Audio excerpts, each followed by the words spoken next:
Hello, everyone. How are we all doing today? I hope everyone has had an amazing week. So, on tonight's show, we look at Belize, including the tourist areas and all of the other different places of that nature. We also are going to be looking at the different cultures behind it. Our guest tonight is going to be Jake Martinez, who is a tour guide with Jaguar Tours. You'll get to ask him all your questions about Belize, the area, and its safety. Chalii will be taking it back to basics and talking about first-time cruisers and the things they need to know to make that first time even better. We choose the winner of our Carnival Cruise competition tonight live on the show, and we have another photo of the week. Get ready for This is Cruise Week TV Live.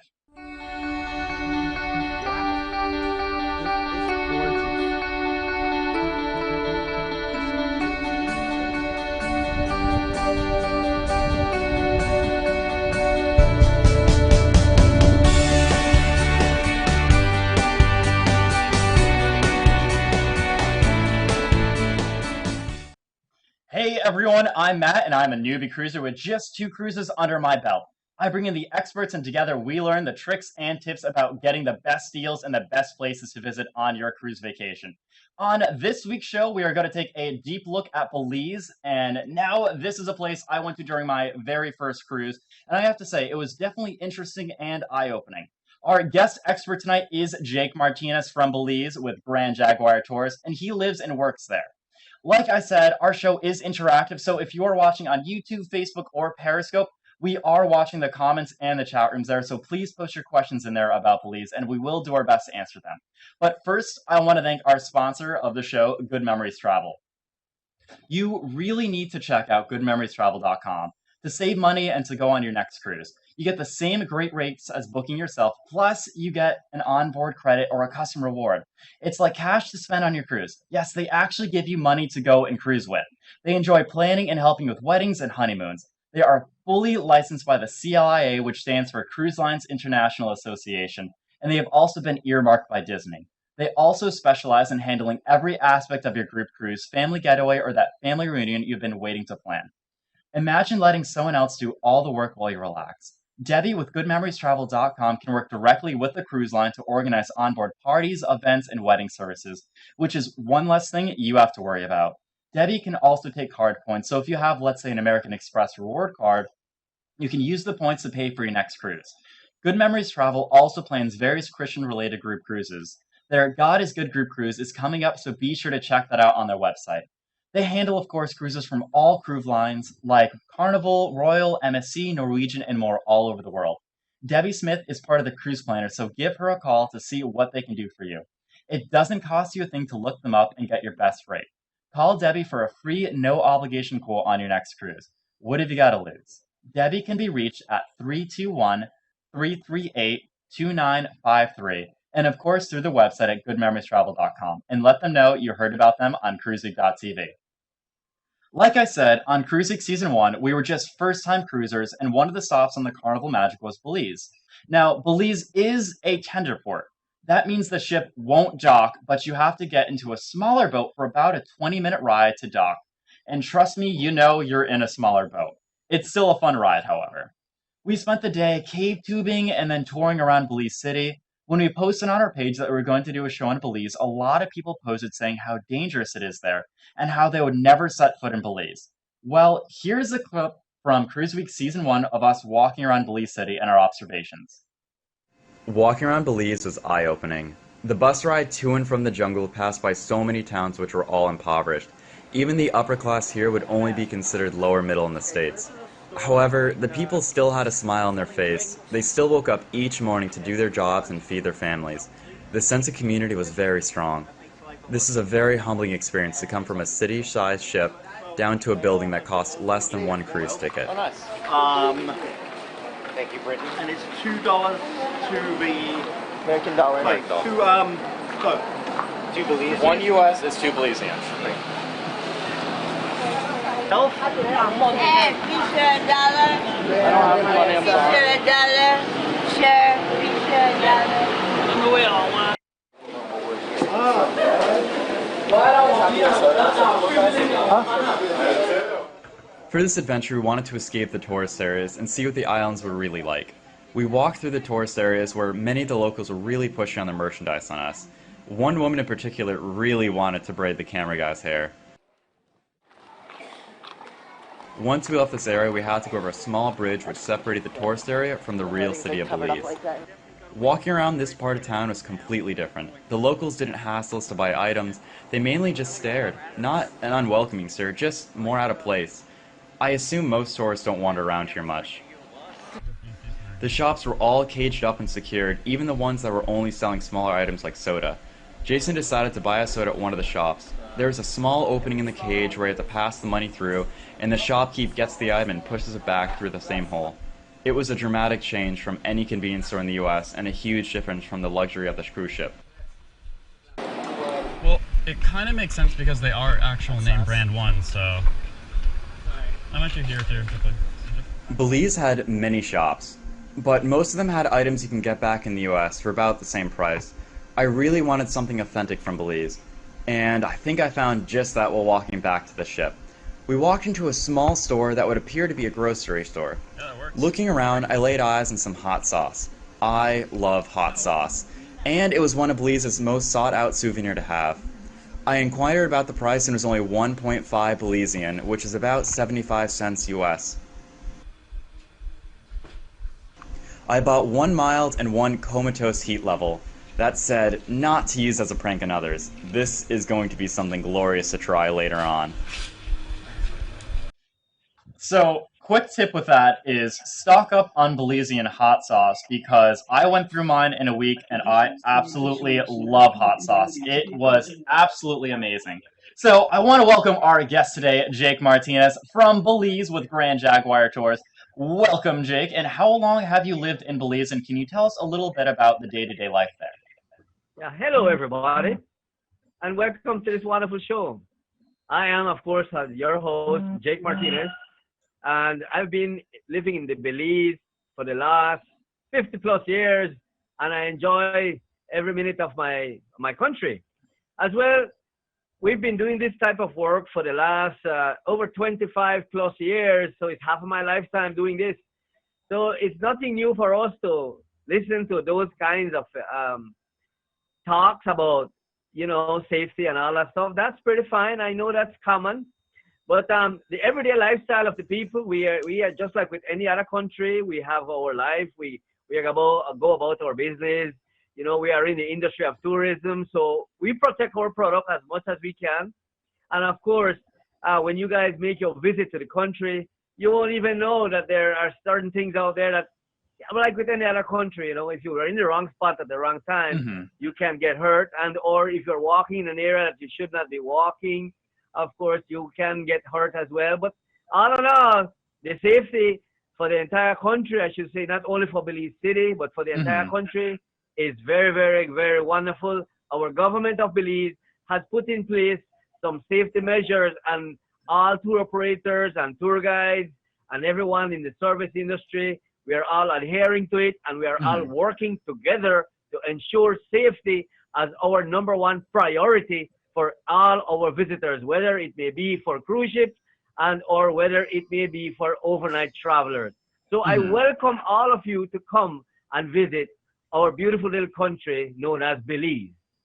So I absolutely loved my trip when I was going to Belize. It was the first time I ever went there, and it was also my first cruise, and it was probably the most memorable aspect of my whole entire cruise. I went to all the other places, and the one point about it is just Belize absolutely just blew me away because it was the first time we actually went out of the tourist spot and we went into a lot of the home life of some of the people on the island. So a lot of questions were asked in our Facebook group about the safety of the island.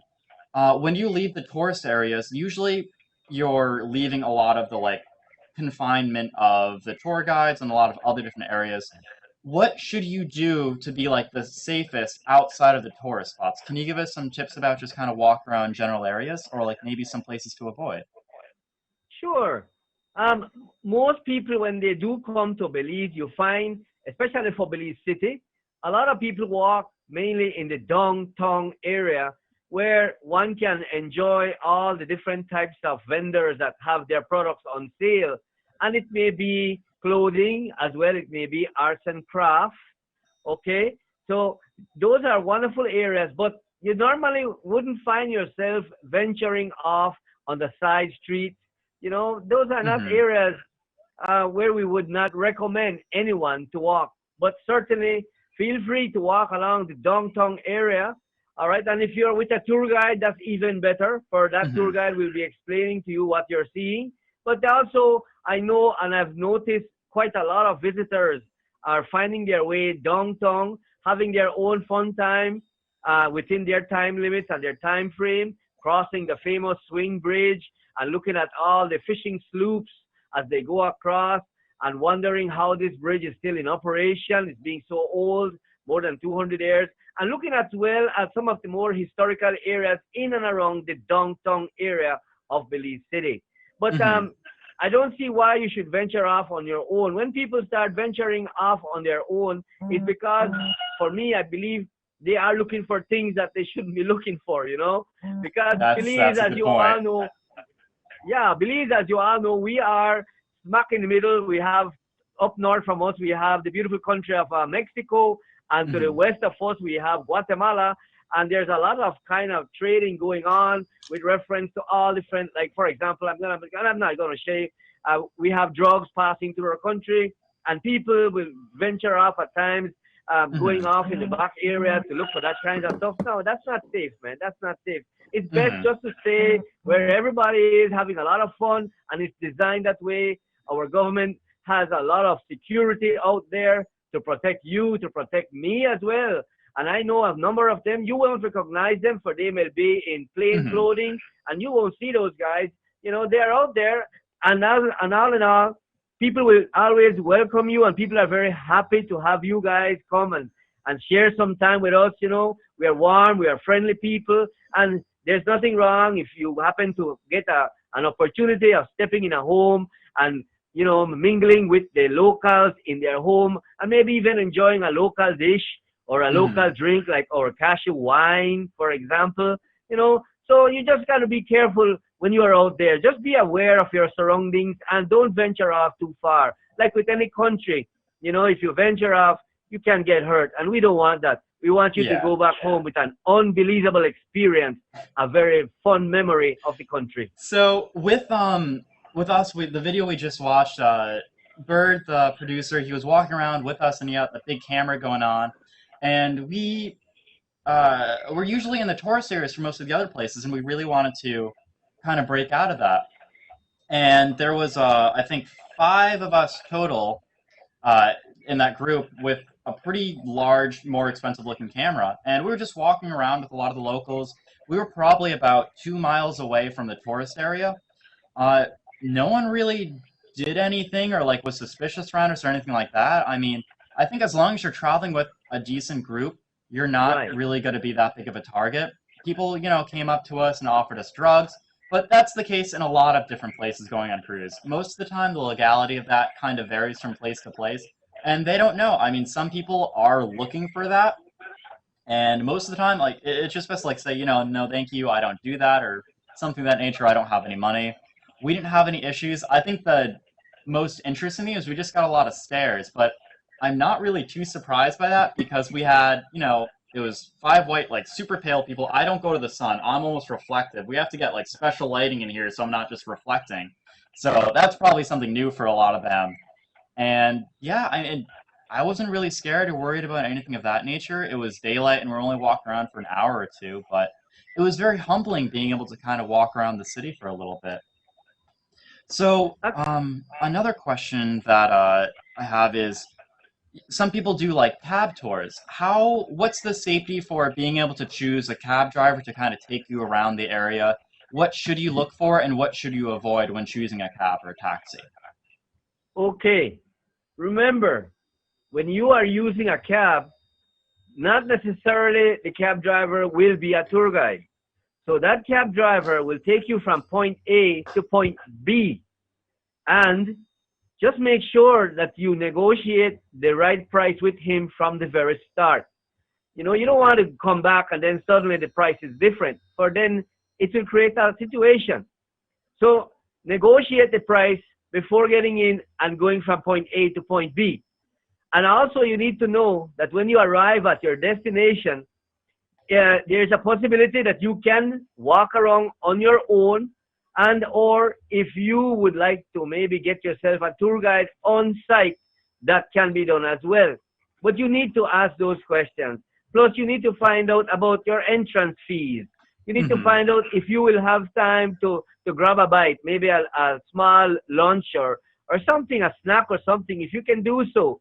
Okay, you just need to liaise with your cab driver so that you can know and both of you are on the same page when visiting somewhere away from the 4th Street Tourism Village. But that's the best way I would think would be worth the while for any visitor when they are going to visit some place. So if you're getting off a port and you're new to Belize and you want to check out some of the local areas, where should the cab driver take you? That's a nice area where you kind of can experience it. You don't have to worry too much about being dropped off in a bad area. We can kind of walk around, absorb some of the local foods and culture a bit. Certainly. Let me tell you, when you are doing that kind of activity, you need to let your cab driver know exactly what you are looking for. When you get off the tenders at the 4th Street Tourism Village, you need to exit outside through terminal number 1. And at that point in time, you take a right turn heading towards the big lighthouse that one can see from the ship. And in that area is where you will find the cab drivers. And that's where you will meet them. And that's where you can negotiate with them. And that's where you can tell them exactly what you are looking for. And they will help you. If you want to go downtown area, you want to try local cuisine, or you want to try international cuisine, let them know. And they will take you to those areas. And those drivers that are in the area, I'm talking about the cab drivers, they have special licenses granted to them through the Belize Tourism Board for them to operate from that area. Okay, so there's no need to worry about one of those cabs taking you someplace that you don't want to go. So we actually have another little video that we want to show you about one of our first-time cruisers and his experience and the way that he describes it. Well, we'll just find out for ourselves. You don't have that first-hand experience. It's very intimidating. So just walking right out, and especially as a white person, you're right automatically the minority. And I asked them, I asked them, I said, well, what's the perceptions of the white people? Oh, man, they're all tourists, man. Oh, they come here, they have a good time, man. And that's it, you know. So right off the bat, you're kind of intimidated, but as you get to deal with the people, so as I'm walking by in their house, hey, man, what you need, man? You need, you know. And so I said, no, I'm good. I'm kind of like, at this point, your eyes wide open. You're looking around because you're unfamiliar. It's these cultures. It's all these things that right off the bat, you kind of built this this wall around you, you know. While I was getting the currency exchanged, I was on my own. The lesbian I was with, she's a black lady. So right off the bat, it's almost like they have the upper hand. Absolutely. So whereas in Mexico, I was the translator. I have a question with that, actually. Did she get hassled a lot from a lot of the people versus you? She was a Belizean. Okay, so that's, yeah. And like right off the bat, it was so much easier. And now, here it is, you can find a way to relate to some of our minorities that, being your white skin, you automatically have the upper hand. So when you're in Belize, and you see them all just kind of pass you or this or that, you know, so now it kind of gave me a chance to be in somebody else's shoes. And you're warned not to go into what they called as the ghetto. So what's the ghetto versus the local area? Because the local area was kind of run down-ish, so what would the ghetto be? We went downtown, like right over the bridge. It's a lot worse. And it just gives you so much more appreciation. So in this, we went to their house, actually. We went to their house. So we're just sitting there talking or whatever, and as we were sitting talking, we originally thought this 3-story place was like 3 different apartments or something like that. It's all their family. Mom's on the bottom deck, and we were sitting on the stairs, and the stairs you could see right through, and you could see Mom in there cooking for everybody else. They don't eat a school lunch. They'll leave at 11:30 in the morning, go home and eat, and have to be back by 1:30 in the afternoon. Even within those stairs, it was a walk up, and you hook a left, and you keep going up. And right there, as you hook that left, the wood had just worn so bad, and they couldn't repair it, so they used whatever scraps that it was, and they just threw it right on top. And when you're there and it's not funny. It's not funny. When we pulled up to this house and the car stopped, at first the lady I was with, she says, "Oh, well, where are we at?" And I was just about to say, "Oh yeah, we're in the slums. We're in the, you know." And then come to find out that this was this man's home. It was, from that point on, it was such just an eye-opener. And we didn't go to the Mayan thing. We didn't do this and we didn't do that. I mean, we drove through a little bit of the downtown. We saw the governor's place and this and that. But just when you're driving and you're seeing everything firsthand, it's sensory overload. You're seeing, I mean, just... So we got done with our tour and we go back into this bar, and I said, well, is Belize a little bit dangerous? He says, it's only dangerous if you go into these bars and you start flashing your money, then, and you can understand why these people hustle so much, because so little they have. And when you categorize all Americans are rich Americans, you know, you can understand that it's fight or flight, and in comparison to them, we're wealthy beyond measure. I mean, even I drive a 25-year-old car. I split rent with somebody else. I barely make it week in and week out. I'll tell you what, I'm sitting on a throne compared to these people. It's the amount of things that you have and you don't realize until you're face to face, mano a mano, man to man, right there. You don't realize how much you finally get past the barrier of whether it was Spanish in Mexico, or you get past you're white and they're black, and you get past all these things. When you finally break through all of that, you open this up and you just, there's just not words to describe. A few days ago, the producer Zach he'd specifically mentioned Belize, and when he and I were talking, it was how I discussed Mexico and how touched I was by Mexico. Zach was describing Belize, and at the time, it almost looked like he was tearing up in the eyes. I can wholeheartedly understand. He had asked how welcoming the people are. Again, once you get past the, no man, I'm not no American tourist, man, I'm here a Belizean, you're right in. I mean, once you can, you get past the, no, I'm not some stupid, I watched the white Americans go into the bar, they're sitting on there and they're playing on their phones, and they were looking at me like, are you gonna come over and talk to us? And it's like, no. My heart is here with the Belizeans. I don't relate to you. I don't know what it's like to be like you, because when you get past all that, the cultural bullshit and the you're American and you're entitled, you're white and you have this and you have that. Once you get past all that bullshit, the Belizean people just are so, when they say one love, man, it really is one love. So Spencer really had a pretty big eye-opening change when he visited Belize, and he really regales all about his different journeys there. He was one of the people who took a cab ride with some of his friends that he met on the cruise, and he went to a lot of different places to eat. He even was invited to one of their homes to go in and enjoy food with them and just see how they lived, and that was really eye-opening for him, and his whole demeanor the rest of the cruise completely changed. And he was really, really opened up by that. I also think Belize was the first place where he ate an iguana as well. And which is funny because he was technically a vegetarian. So that was an interesting side note for that day for him. It was eye-opening, and he ate meat for the first time in 7 years. It was interesting. So, Jake, you've lived there for quite a long time. What are some areas that people have to go visit? Okay. Oh, that's a great question. First of all, as you know, we have the world's second longest living barrier reef.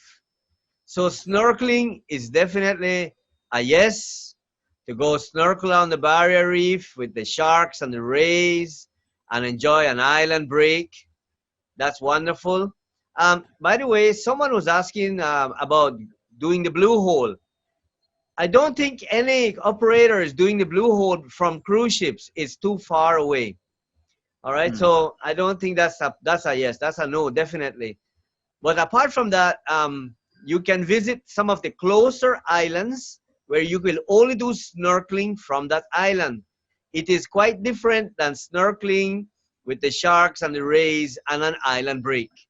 Okay, so that one is very close. As well, for the mainland, most definitely, one of the beautiful places to visit are the Maya ruins. There are some quite nearby, and there are others that are a little bit of a drive away, maybe a 2-hour drive to get to those sites. But for both instances, they are quite scenic when you're visiting those areas. As well, cave tubing and zipline. Well, that's a popular one. A lot of people will come and do cave tubing and zipline, and that I would think is also a must, because it is a very unique tour where you do exactly what the name implies. You cave tube and you do zipline. It's beautiful, man. It's lots of beautiful formations in there. So cave tubing, zipline, Maya ruins, and certainly snorkeling on the barrier reef with the sharks and the rays, and getting an island break to enjoy an island is a #1 thing, man. Everyone should come and just go for that. Those are beautiful, beautiful, beautiful tours. Not because I'm from here, but hey, I guarantee you, you will love them all. They are so pretty. Amy Starnes asks, what's a good safe excursion for Belize for families with children around 8 years old? So when I went to Belize, one of the excursions we did was the cave tubing, and that was by far, I think, the best excursion that I've ever went on. Adrian does an amazing job with his Mexican excursions. However, this one was really, really cool because we were able to go into the caves, and our tour guide, I think, made it that much better. I saw some of the other tour guides. They were doing, they were doing great, but ours went into so much detail about different plants, about the different history, about different culture, and even some mythology. And he really went above and beyond. And it's about, I think, an hour and a half bus ride to the cave tubing, which is in the middle of a jungle. And we're following down the stream for a while. We had to go hiking with our tubes, which is great. I would say if you have like really young kids, it might not be best because they are going to have to do quite a decent amount of walking. But it was phenomenal. And I learned so much about the different agriculture there, as well as some of the herbs that they use and different plants. It was absolutely phenomenal. What would be... Yeah, go for it. With reference to cave tubing, there's a law in place right now where your kid has to be at least 40 inches in height. If they are lower than 40 inches, they will not be allowed to go, and you will spoil your fun. So make sure your child is more than 40 inches or at least at 40 inches before going to do cave tubing. Don't let anyone tell you that you can go with your little toddler or a small child that is less than 40 inches, for the wardens will turn you back, and that's not going to be a nice experience. So that's a very good point. Very good point. The caves are pitch black when you get to it as well. So if you're going through it, it's really, really dark. You can see all the light behind you and all the light in front of you. It's a little bit creepy because you cannot see the bottom of it, so you don't know how deep it really gets until you get to some points where you kind of hit against some rocks and you kind of jump up a little bit. They have a little fish in there as well, and it's just a really cool excursion to go on. It's something a little bit different than just, oh, let's go look at these markets, these shops. You really get to go in there, and they even have some little monkeys that you might be able to see as well, and those are really cool. Can you tell us a little about the wildlife over there? Okay. Well, for wildlife in general, as you know, Belize is a very unique country, for we have our country, first of all, is about the size of the state of Massachusetts in the USA. And that is a landmass for us of 8,867 square miles. And 75% of our country has rainforest. 45% of that 75% is set aside under the Protected Areas Conservation Trust.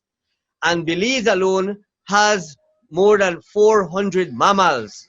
The largest land mammal is none other than the Central American tapir, which is our national animal, as well our large cat, which will be the jaguar. We have jaguars, we have pumas, we have ocelots, we have margay, we have jaguarundis. Those are the 5 species of cats. We have monkeys, both howler monkeys and of course spider monkeys. We have raccoons, coatimundis. We have the white-tailed deers. We have the smaller one that are the red brocket deers. Oh, there's an array of bird life. You know, we have 602 different types of birds. And the #1 bird for us is the keel-bill toucan. So if you like to eat Fruit Loops, he is right there on that Fruit Loops carton box. All right, so sure enough, there's a lot here, man. There's a lot here to see. That sounds really cool. I love how conservative a lot of the area is as well. And that's what the main tour guide was doing, different thing of that nature. He was really going on about all the different animals, how much it's becoming a very large ecosystem and trying to be a big conservation to keep all these animals alive and well. We have a couple more questions coming in. Carissa Colley asks, what is the #1 must-see attraction when you go to Belize? The number one must-see attraction, I would say, in my opinion, is none other than cave tubing. Cave tubing is an exciting tour. It's a wonderful tour. It's a family fun adventure tour. All right, and sure enough, I would recommend that at any time to do cave tubing.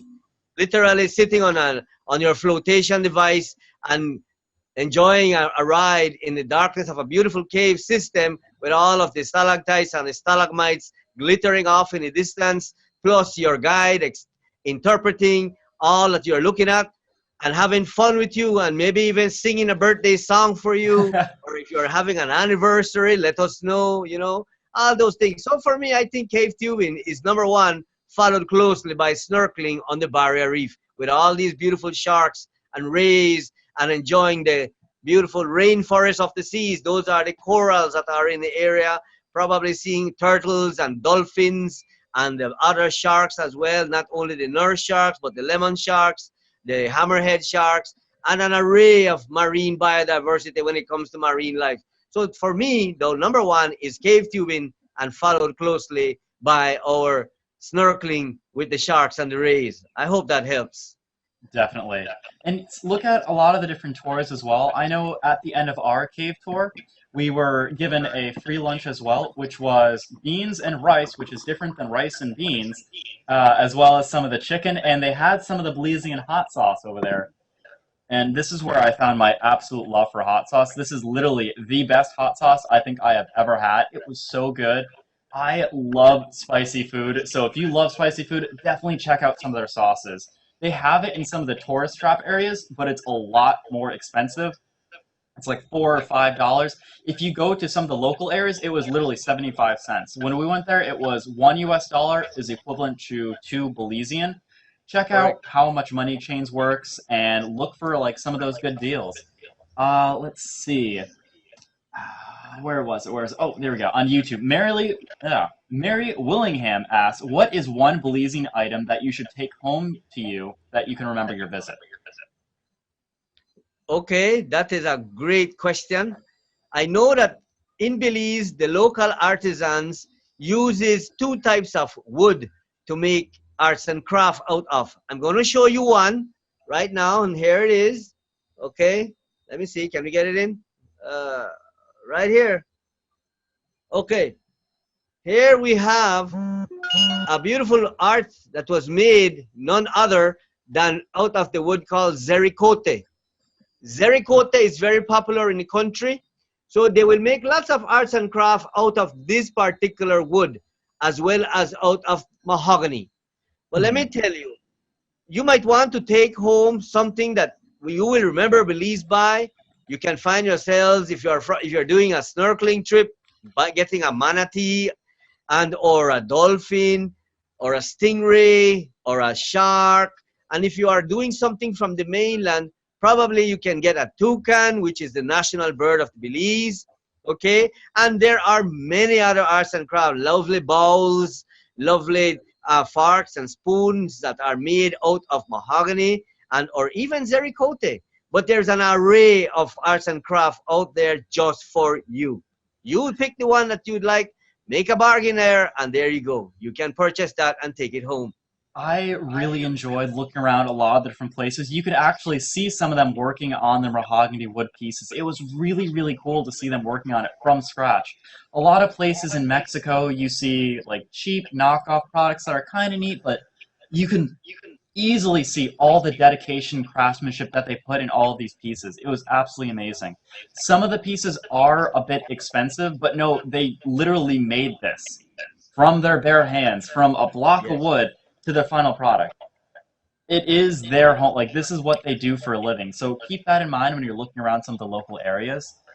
They have stuff that are really big. Also, keep in mind how much storage you have in your suitcase, because I would love to get a lot of these different pieces. One, I'm broke. Two, I don't think I could really fit that into my suitcase. What I could fit, though, is a lot of hot sauce. So, really pushing that hot sauce. And what's the name of the brand of hot sauce there, by the way? Okay. The name of the brand is Marie Sharps. Marie Sharps hot sauce. It comes from mild to hot to fiery hot to beware and no wimps allowed. Oh, the comatose heat level, my And the favorite. comatose heat There's level. there's literally a little thing that says, "Do not use this as a prank. You can seriously injure someone." And I'm like, okay, okay. So I'm trying it for the first time. Like, I'm gonna dab a little bit on my tongue, right? Just a little bit. And the producer thought it would be funny to record it, and he smacked the back of the bottle. So then all of it went all in my mouth, all in my throat. And I'm like, yep, this is going to be a really bad time for the next 4 to 30 minutes. And sure enough, my mouth was burning for quite a while. Yeah. So, yeah, that was the thing that happened. Try hot sauce in the security of your own, alone time. That way you don't have to worry about anyone else injuring your tongue for quite a while. So, another good question that I actually wouldn't even think of is from YouTube Rob YZF. He asks, are there any specific vaccination shots required to go to Belize, or should you get any vaccinations before going to the area? Not necessarily for vaccinations. I would recommend you just check on your packing list, see if they're talking about any kind of vaccinations for Belize. As far as I know, I have never heard anyone talking about getting a special vaccination when they're coming to Belize. None whatsoever, as far as I can tell. Maybe they're doing it on their own, but with reference to us, that's a no. I don't see that happening. So, thank you so much, Jake. We really appreciate it. We are going to be wrapping up this interview. Where can we find out a little bit more information about you? Okay.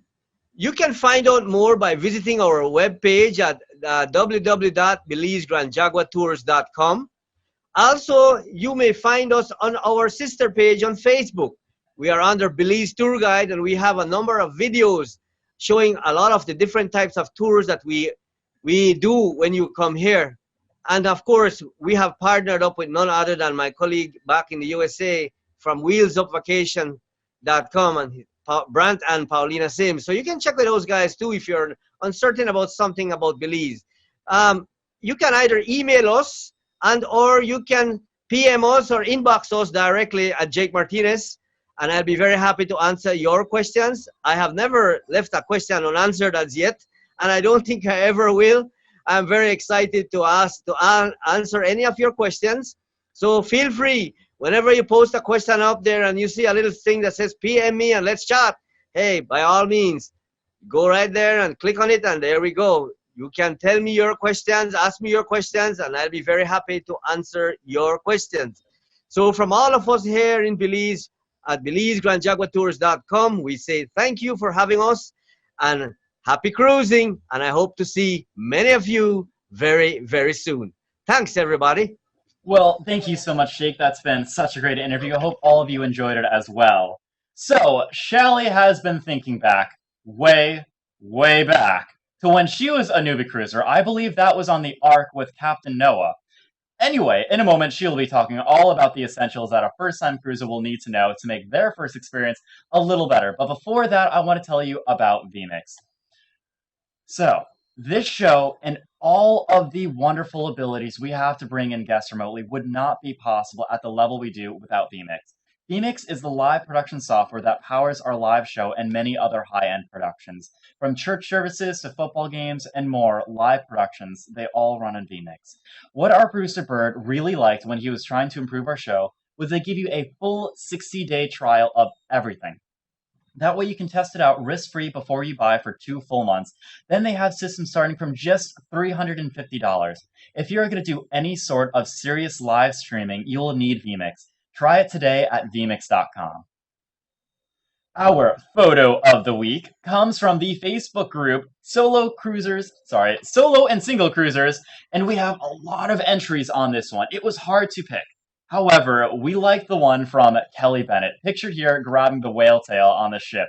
She looks like she's having quite a great time. Remember, each week we pick a Facebook group about cruising and invite their members to post their best cruise photo, and then we pick the best one to feature on our show. So watch for our posts on your cruise and cruising groups each week, and you could end up being featured right here. Right there. So, Chalii, it's back to the basics and tips and advice for newbie cruisers. How long ago was it since you were a newbie cruiser? Well, it wasn't with Noah, Matt. Really? That sounds like a bird joke if I ever heard one. I'm 45. It was kind of we were both working on it, but you know. Noah, yeah, that's a little, Anyway. My very first cruise was on the Carnival Tropical, and that was in 1994. I went with my boyfriend at the time and his family. And then after that, I didn't cruise again for years. The next time I cruised was 2006. It was my honeymoon cruise when I got married. And so there was a big gap there in between both of those cruises. But ever since the honeymoon cruise, that's when it started. I'm like, then I caught the bug again. Back then I didn't have any money or anything. So, I got invited on a cruise and I went. But it took a few years to get to a place where I could enjoy that vacation on a regular basis. Mm-hmm. So I was a newbie just a little bit ago, and there's a lot of different things that I had no idea about. Thankfully, I was with someone who had a bit more knowledge to kind of corral us to different places, but not everyone has Love the picture, access by to the way, Julie back in the background there. Oh, yeah. Well, we try to take really good pictures of everyone. Good times. So That's what the are Diva some, Cruise. Those are some of the shenanigans. So what are some good tips and tricks for people who have never been on a cruise before? Well, my dad is going on his very first cruise with us on the CCPPF 4th Annual Group Cruise for this coming Halloween on the Vista. And what a way to break him in, right? But the emails back and forth to my dad got me thinking about a good topic for the show, that there's so many things that a new cruiser doesn't know until after they get on the ship and then they figure things out and do things for the next cruise. Or they just didn't realize, my dad has so many questions. And so I came up with several things that I think are really good tips, maybe a few things to pack that you wouldn't realize to pack if you had never been on a cruise before, and just some basic things about printing out your boarding passes and doing your online check-in and things like that. I have to stop and realize that my dad doesn't know any of these things. So I have several tips to start with. Do you have one specifically, Matt? Do you have like one after you went on your first cruise and then you went on your second cruise? There was something that was like, oh, I need this for next time. There was something giant difference between my first cruise and my second cruise, and that was having a drink card and not having a drink card. I recommend having a drink card. Cheers package really it's nice to it's have nice. The cheers. It's definitely nice. It's really always the question, is it worth it? And I mean, yeah, it's worth it. Well, I mean, if you enjoy alcoholic beverages, it's worth it. If you're one of those people that drinks one daiquiri a day, then of course not, But if you like to go on your vacation and have some drinks, it's definitely worth it. Plus, it includes your sodas and your energy drinks and your specialty coffees and your bottled water. So there's to me, it's definitely worth it. And even just on For top sure. of just getting some of the drinks, I noticed that the social aspect of it was really big. When I went the first time, I was hanging out with people, all ages, all demographics. We would just go to the bar and we'd go to specific bars every single day at very specific hours. And you bump into the same people every single time, pretty much. And we really met a lot of cool, interesting people. And I got drunk one night and I was walking around in high heels in the casino and I won $5. So, you know, don't be afraid to Please drink, tell meet me new there's people. pictures of this. Please tell me there's photo proof of this. Oh, Chalii, I can't Somebody be has going them. on and putting all my dirty laundry out there. It's just one of those Somebody tales has that's been. pictures. I will find them. I will find them. Maybe at another show. So the other day I posted in the CCPPF. I'm going to start doing that every now and then when we have a show that, would be nice to have input from other people that have been on a lot of cruises. And some of these are some tips that I come up with myself that I've learned over the years. And some of them are some tips that some of our members left. First of all, many people are going to tell you right off the bat, don't overpack. Well, I'm not a light packer, Matt. I mean, I've done little things over the years that have made it a little easier, but it takes a lot, to get my fabulous on. So I still overpack. Plus, you But a probably couple have of things to suitcase full of remember. all other different heads and all of that other nature too. I've seen. Yeah, I keep my paper dolls for, whoever couldn't make it so we can carry them around with us. But I will say that, remember, if you're a pool, if you're somebody that likes to hang out by the pool, if you like to sunbathe, most of the time during the day, you're going to be in a bathing suit, a cover up, a pair of shorts, some flip flops, a t-shirt.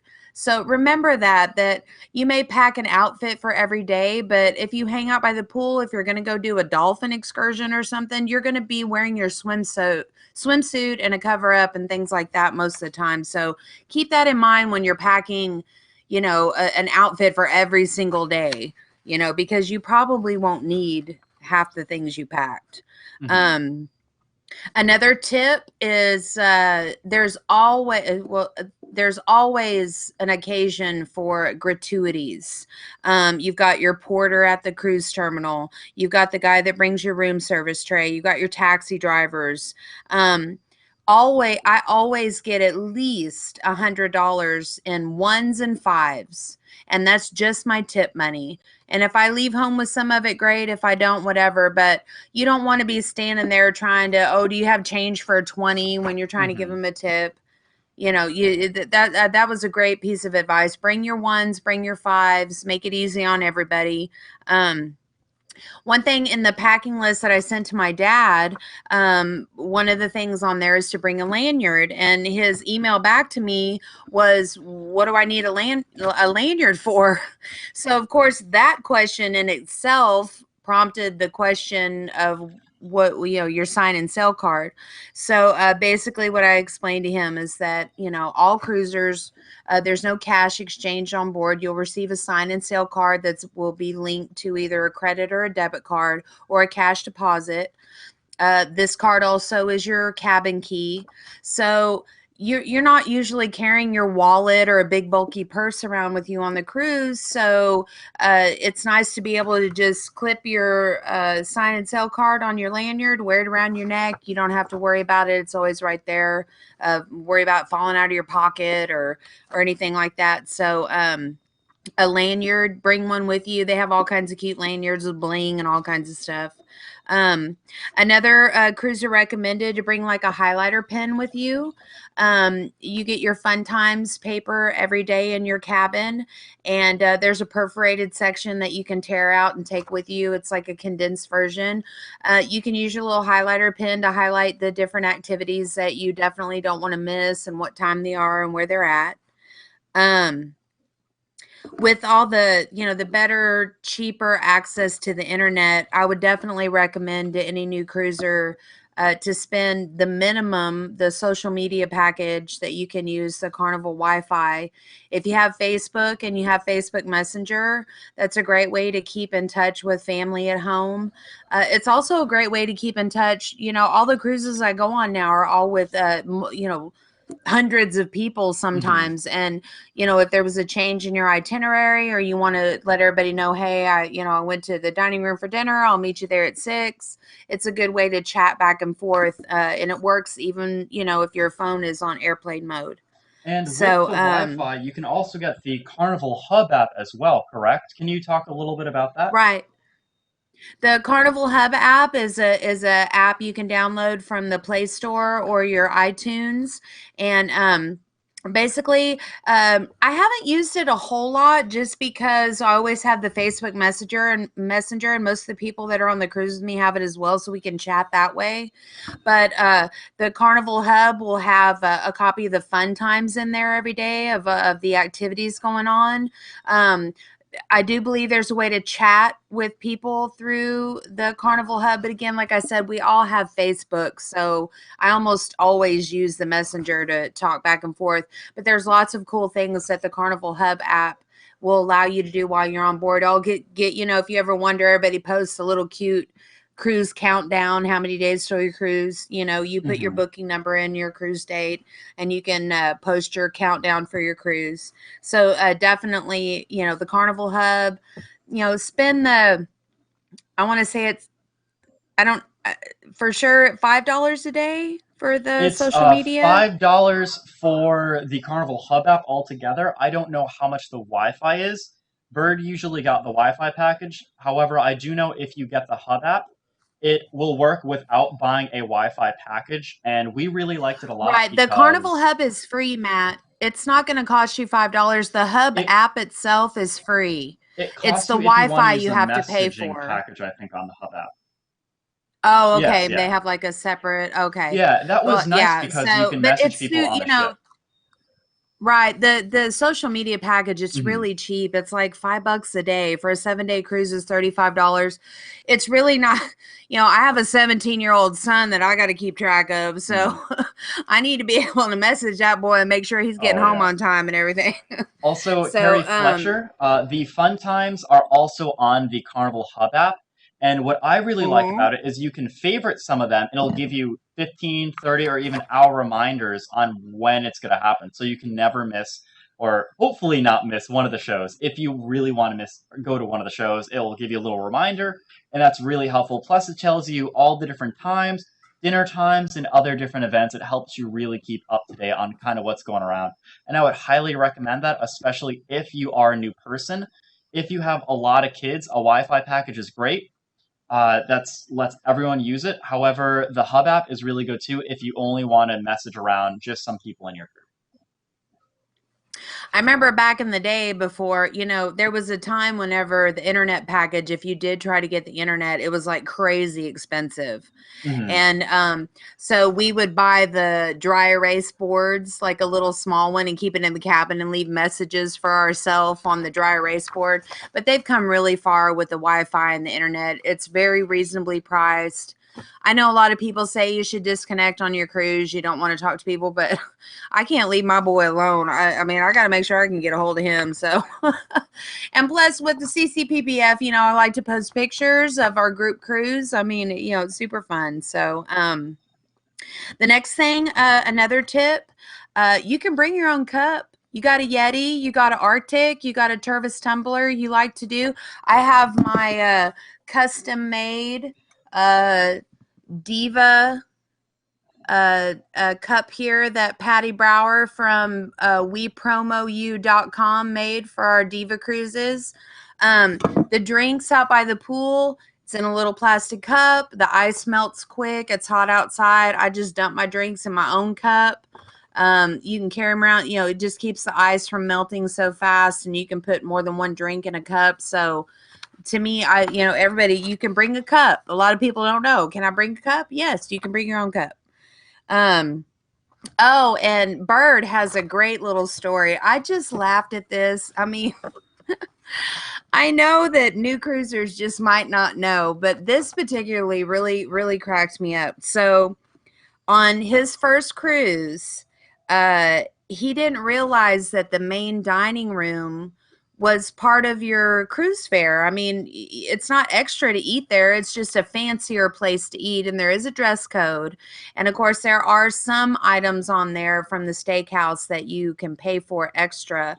But Bert said he ate at the Lido buffet every night because he didn't think that he could eat at the main dining room. Like, he didn't know it was part of the fee. Bless his little heart. He went into the buffet every day. That just cracks me up. But anyway, you can eat in the dining room. You know, don't show up in your bathing suit, but you can eat in the dining room. It's part of your fare. Make sure you definitely wear some nice clothes as well for that. They will turn you away if you are wearing, let's say, a tank top or a bathing suit or something like that. But you went to the steakhouse, Matt. You were at the steakhouse. That's different. First night in the dining room, they're a little more lenient because they know you might not have your luggage. But the steakhouse, they're going to be strict no matter what. So, you know, if you have a steakhouse reservation the first night, you need to pack your nice clothes in your carry-on for sure. Definitely. Another really good piece of advice was someone says, you know, leave any of your super sentimental, expensive jewelry or any irreplaceable item. Don't take it with you. You know, you don't want to lose your mother's ring at the bottom of the ocean on one of your excursions. I see all the time there's a lost and found group on Facebook for Carnival, and you know, people, I mean, I know that a lot of people might not think that a teddy bear was that big of a deal, but to a little girl, that's her security blanket, and she left her. I mean, maybe she could leave it just not to go on the cruise. You got to keep track of that stuff. But if it's something irreplaceable, I say leave it at home. You don't want to lose something like that. Another thing that a lot of cruisers don't know about, new cruisers that don't know about, is the last day. You don't know until the cruise that the procedure for getting off the ship is this: the night before your cruise, your cabin steward will leave tags in your room for your checked luggage that you want to send out that you're not carrying with you. The zone that they'll have a zone number on it, and they release the ship in zones. The night before, you'll set your luggage outside your room with your tags on it. When you get up that morning, there's plenty of time to eat breakfast. Go have yourself some, I mean, you know, if you sleep until 10, 11 o'clock, you know, everybody be off the ship. Your cabin steward was kicked you out by then. But, you know, around 8 o'clock in the morning, go have breakfast. Take your carry-on with you. Let the cabin stewards do their job and get the cabins ready. Go ahead, go have breakfast. They'll start calling zones, and then you get off the ship in that order. But, you know, don't forget that, you know, you need a change of clothes for the next day. If you have medications, anything specifically important that you need to keep with you, make sure you don't pack it and leave it out for them to pick up, or, you know, bye-bye insulin medication or whatever you might need. So make sure you pack your passport is in your carry-on, and anything else, put it outside the door with the zone tag on it, and they'll come and get it, and then you get your luggage down at customs. Just kind of wrapping up, I would highly recommend everybody that's a new cruiser, go to carnival.com and register an account online so that you have a username and a password. You can add your booking number in so that you can manage your cruise.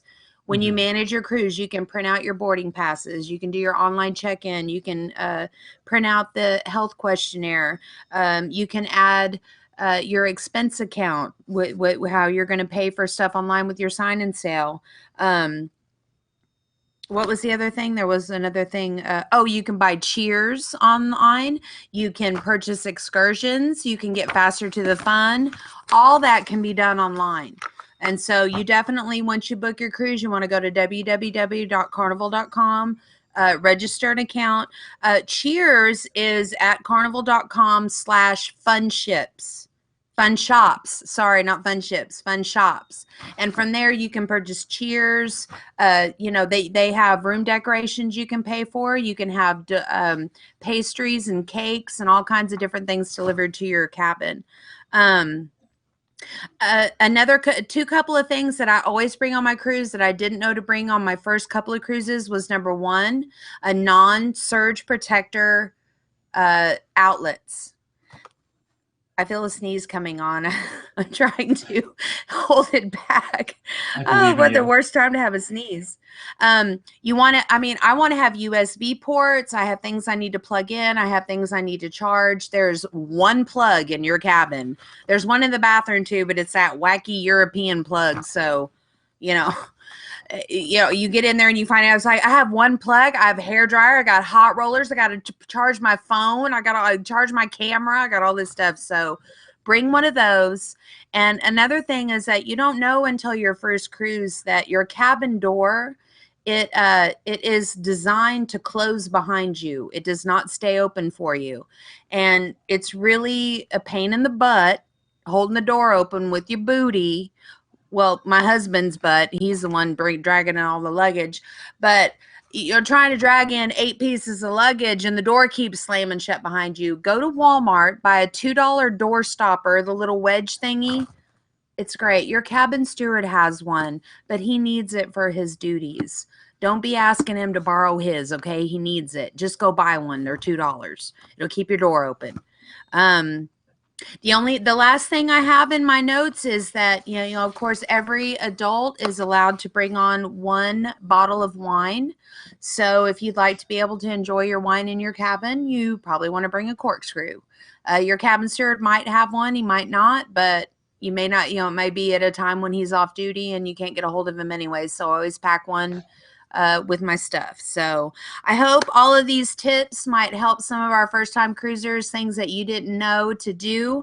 And I know cruising, it's a super exciting vacation, but it can also be really overwhelming. My dad was like, I had no idea it was going to be this much work to plan the cruise. So I'm just trying to give baby steps, one thing at a time. I'll send him an email and tell him, okay, you need to do this, this, and this. And then next time we'll do this, this, and this. So good thing he's got a seasoned cruiser to help him out because he doesn't know any of this. I have probably 2 tips as well to give. One is take a picture of your luggage as well. If you ever do lose it, it's a lot easier to show a picture of what it looks like than just trying to describe it. Also, put, a little Mine's tag black on it and pink polka dot, so. I'm sure it. Mine's black and pink polka dot, so I know, it's easy to spot. God.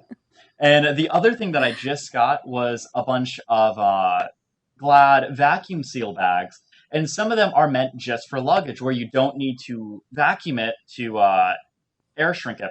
Some of them you put the clothes in and you roll it, and it gets rid of the oxygen in the bag, and it makes it a lot more condensed. And there's a couple of them. I got like a package, it's like $25 for a lot of these big bags. They give you 4 of them for traveling, and I'm really excited to use them for the next cruise because some of the shirts or a bathing suit, just being like so air-filled, they take up a lot of space. But keep in mind, with more space comes a heavier bag, and if you are traveling on a plane, you got to watch out for that. But that's just another little tip and trick there. Is that the only picture Bird has of us right now? I mean, the bunny photo there that's been staring at us the whole show. We had to search through a lot of photos to be able to use an appropriate one for the photo. This is the only PG one. That's a good one. It's just sitting there. That's Julie Littlepage, by the way. She's one of our divas and going on Group Cruise 4 as well. So I'm looking forward to do you that. think we should pick a winner for our cruise competition? Yes. And don't forget to tell them that what I donated. She donated the box and the letter, so we will be very excited to send that out. She donated the medal and a ship on the stick. So that's pretty cool. Okay, let's spin the wheel and see who has won all this great cruise swag.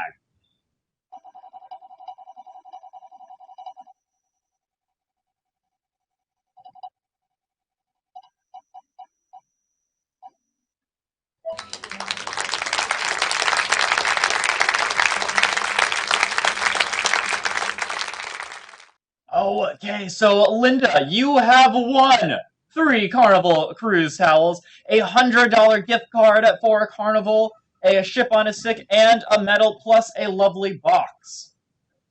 Okay, we have the winner, and that is Linda. Congratulations. Please send us a message from your YouTube account, and we will also reach out to you and get an address to mail all this loveliness to you.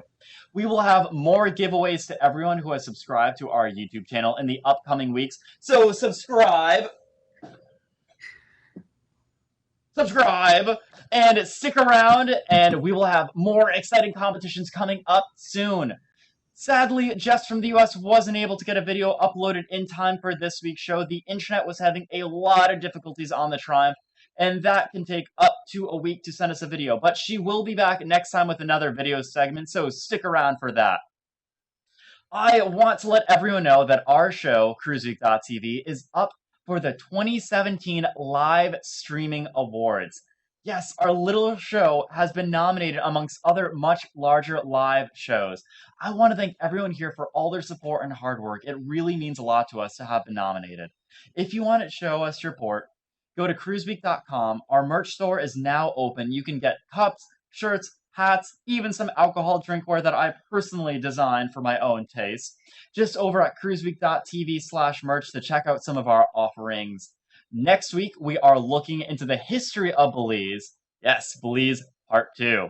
Their newly opened Belize Museum, so be sure to watch and find out more when Joe and Matt from Royal Caribbean Blog take a look at that. If you like our shows, you may want to consider joining the Cruise Week Inner Circle. You can find out more by going to cruiseweek.com/support, and with your support, it helps us bring you great videos and guests each week and helps us raise money to bring 5 more new cruisers for their trip of a lifetime. So head over to cruiseweek.com/support and see all that we're offering over there. We live stream on many platforms. Facebook is one, YouTube, of course, but also Periscope. And I want to really thank Kathy from our RC's Periscope group for helping us out over in there and keeping our chat room in order. If you want to see a lot of live streams from people all on the ships, head over to RC Periscope group and on Facebook for a list. Joe is back next week with the other Matt, not me, Matt from Royal Caribbean Blog, to talk to you, of course, about having different travel experts on to help about most of your cruise and travel dollar. And if you know someone who will enjoy watching the show as much as you, be nice, share the link on their Facebook wall so they can also enjoy it. Like, share our show, also subscribe on our YouTube channel. And that's how we're going to grow. We really appreciate it a lot, and it really means a lot to us. If you haven't subscribed to our YouTube channel, be sure to head over there and check it out. You will also be instantly entered into all of our different contests. Well, guys, I'm out of wine and out of time. Spilled a little bit on my shirt. And as always, guys, we'll see you on the ships.